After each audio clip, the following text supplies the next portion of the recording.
Oke adik-adik pelajar, selamat bergabung kembali pada materi kita kali ini adalah tentang gerak lurus atau disingkat dengan GL. Gerak lurus terbagi atas dua bagian besar. Nah, yang pertama disebut dengan gerak lurus beraturan. Ya, gerak lurus beraturan.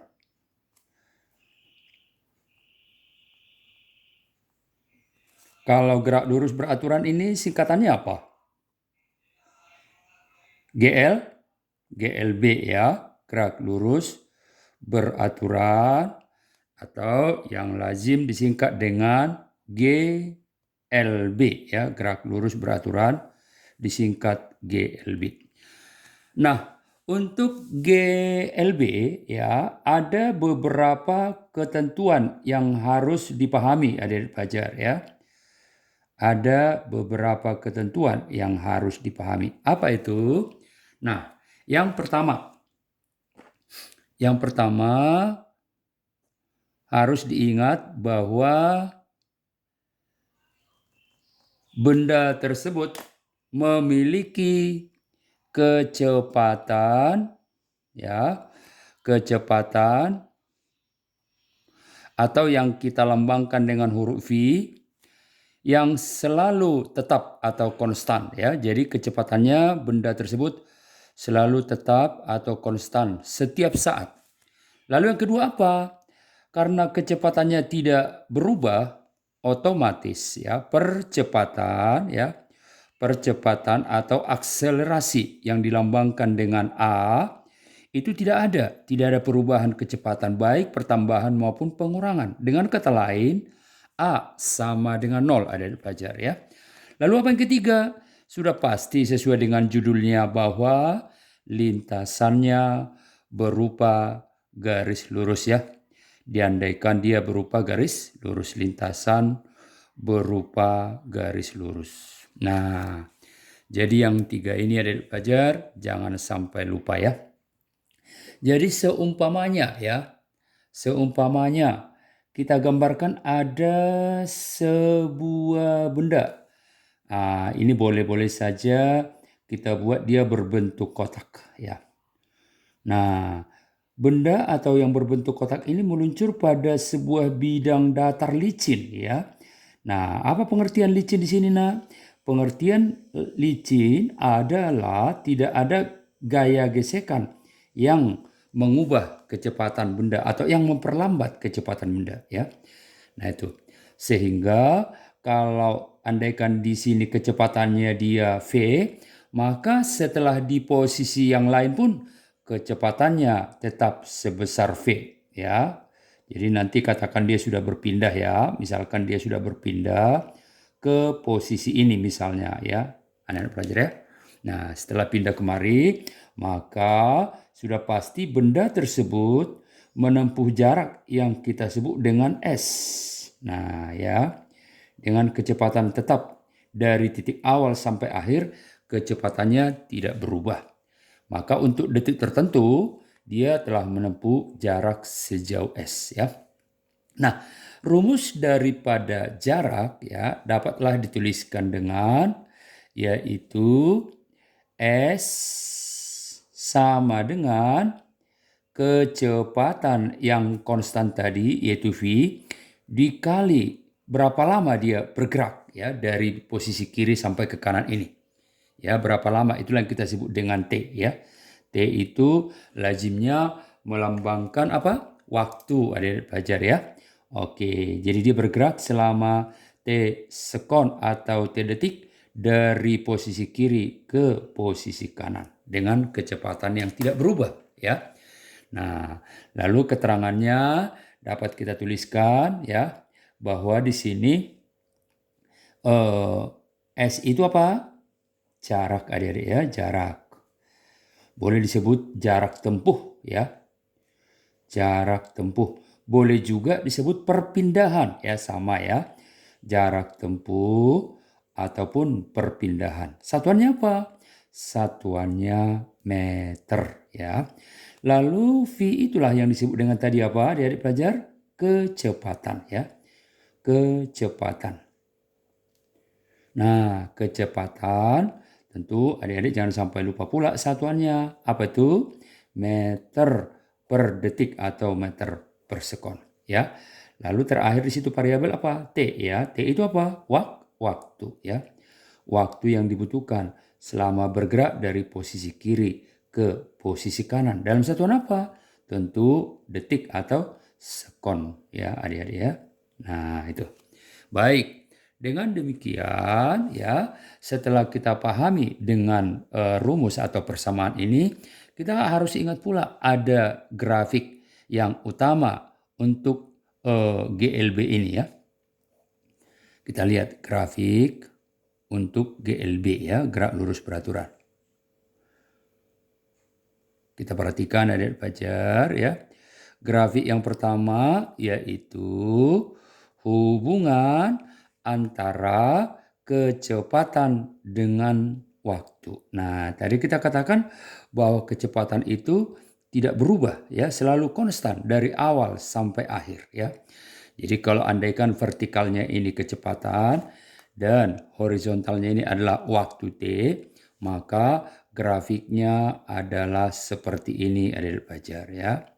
Jadi artinya dari detik 0 sampai detik pertama misalnya ya, sampai detik kedua misalnya, sampai detik ketiga dan seterusnya, kecepatannya tidak berubah.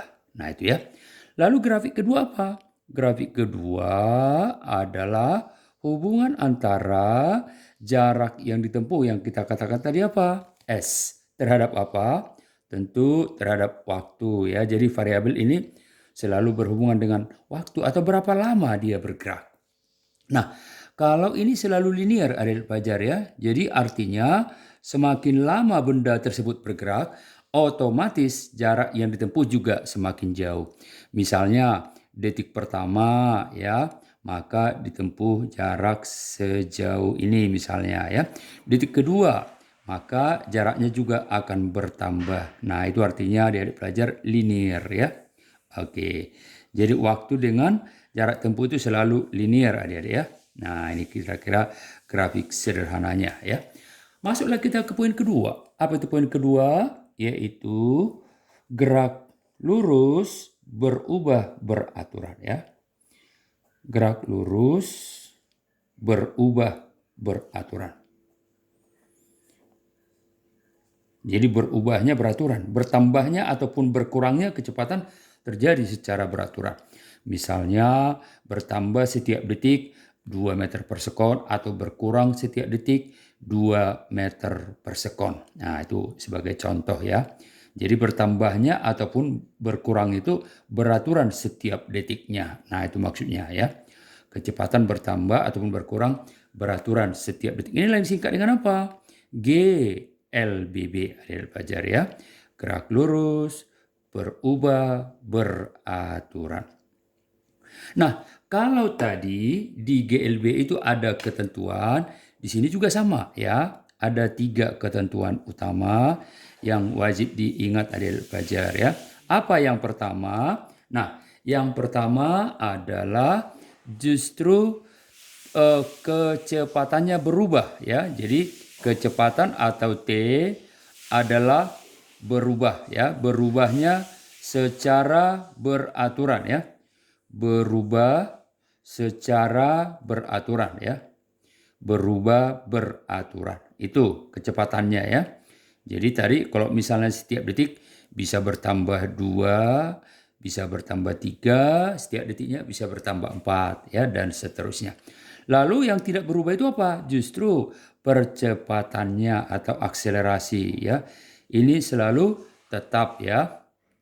Ini selalu tetap atau konstan setiap saat ya. Tetap setiap saat. Nah sama juga seperti tadi di atas. Bahwa lintasannya ini pun juga diandaikan berupa lintasan lurus ya. Lintasannya juga lurus. Nah itu ya. Inilah yang tadi pertama sudah kita tuntaskan tentang gerak lurus beraturan yang kita singkat tadi apa? GLB adik-adik pelajar ya. Oke. Nah, sekarang masuklah kita ke gerak lurus berubah beraturan yang kita singkat dengan apa? GLBB, adik-adik pelajar ya. Nah, GLBB. Nah, setelah kita tahu ada 3 aturannya, maka kita harus tahu pula bahwa kecepatannya tidak tetap seperti GLB. Jadi misalkan Bapak gambarkan ya, misalkan pertama dia di posisi kiri seperti ini ya, bergerak dengan kecepatan mula-mula sebut sebagai V0 ya. Nah, ini tetap aja kita andaikan dia bergerak juga di atas bidang datar licin ya. Nah, jadi andaikan juga sama halnya seperti GLB tadi, bergerak di atas bidang datar licin ya. Nah, kalau mula-mula kecepatannya V0, lalu setelah dia berpindah ya, setelah dia berpindah ya, katakan dia berpindah sama halnya juga seperti GLB sejauh S. Nah, ini. Setelah berpindah dia sejauh S, nah kecepatannya berubah ya. Jadi setiap detik sebetulnya dia berubah ya kecepatannya. Baik mulai saat bergeser sedikit demi sedikit selalu berubah kecepatannya secara beraturan. Nah, ketika di posisi ini, maka kecepatannya bukan lagi V0 tetapi Vt. Vt itu bisa bertambah, bisa berkurang tergantung keadaan nanti bendanya ya. Dan ini juga sama menempuh jarak sejauh S ya. Menempuh jarak sejauh S. Nah, ini. Lalu persamaan apa yang harus kita hafal di sini? Persamaannya yang pertama harus kita hafal adalah kecepatan setiap saat begitu berpindah dari posisi kiri. Itulah yang disebut dengan kecepatan setiap saat atau sesaat, yaitu Vt sama dengan V0 tambah kurang. Nah, tambah kurang yaitu A atau akselerasi dikali dengan waktu T. Nah, itu rumus pertama ya.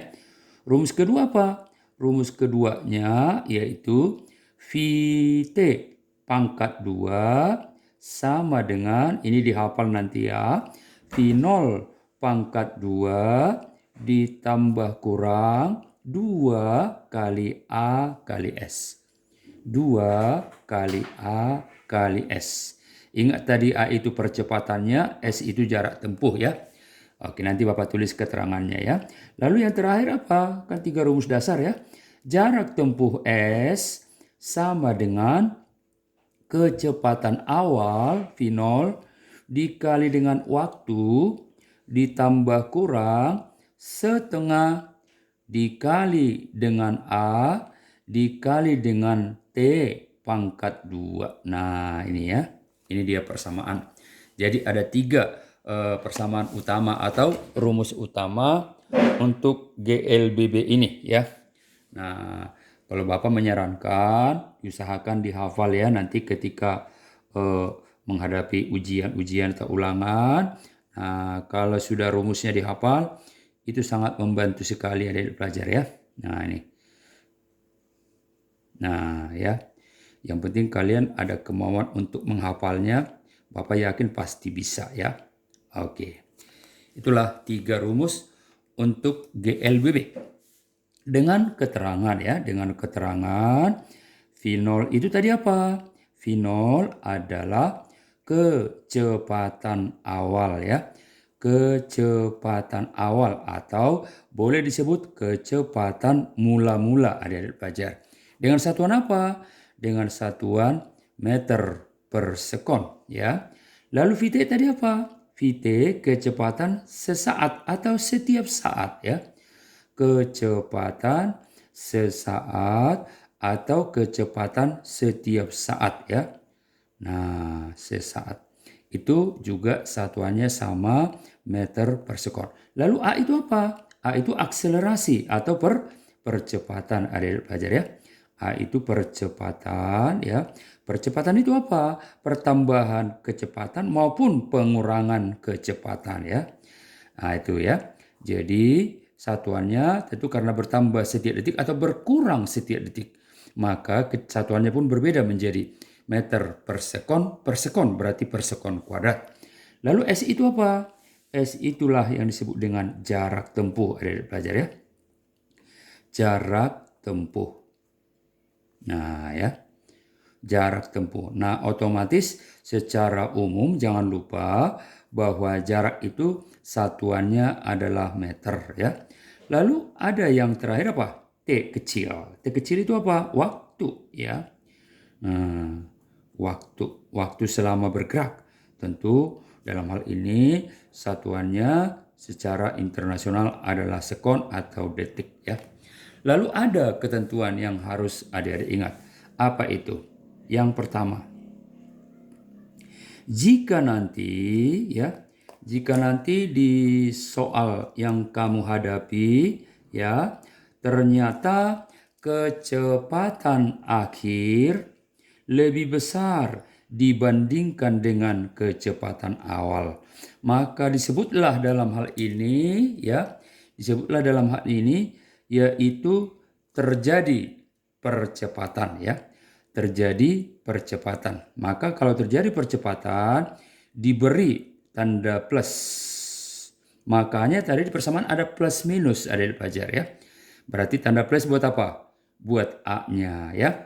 Kenapa? Kenapa tanda plus? Karena itu artinya dia dipercepat ya. Itu artinya dia atau benda tersebut dipercepat atau terjadi percepatan ya. Lalu bagaimana kasus berikutnya yang mungkin nanti kita hadapi di soal? Jika kecepatan sesaat lebih kecil dibandingkan dengan kecepatan mula-mula atau V0, maka dalam hal ini disebut bahwa terjadi perlambatan ya. Maka A-nya diberi tanda negatif ya. Jadi negatif A-nya. Ingat adik-adik ya. Oke, jadi kapan A negatif, kapan A plus harus dipahami. Disebutlah ini kasusnya diperlambat atau perlambatan ya. Diperlambat atau perlambatan. Nah itu ya. Itu yang perlu aturan-aturannya yang harus dihafal adik-adik pelajar. Lalu bagaimana dengan grafik? Sama halnya tadi seperti kita bahas GLB, sama juga untuk GLBB ada juga grafik adik-adik pelajar ya. Nah, grafiknya apa aja? Yang pertama kita lihat ya, grafik antara kecepatan setiap saat terhadap waktu. Nah, ya, terhadap waktu. Nah, ini boleh seperti ini ya. Jadi kalau kita lihat terhadap waktu berarti linear ya. Boleh kita buat seperti ini. Berarti kecepatannya mulai dari 0 ya. Boleh juga ya untuk kecepatan versus waktu ya. Untuk kecepatan versus waktu boleh juga dimulai dari kecepatan di atas 0. Nah, tapi tetap linear adik-adik pelajar ya. Nah ini dia. Ini kalau hubungan antara grafik apa? Grafik kecepatan terhadap waktu. Nah bagaimana kalau grafik daripada percepatan atau A ya. Percepatan atau akselerasi terhadap waktu. Nah tadi kan sudah kita katakan di ketentuan teori bahwa A-nya konstan ya. A-nya konstan atau tetap. Maka kalau demikian halnya A terhadap waktu berarti grafiknya adalah datar seperti ini adik-adik pelajar ya.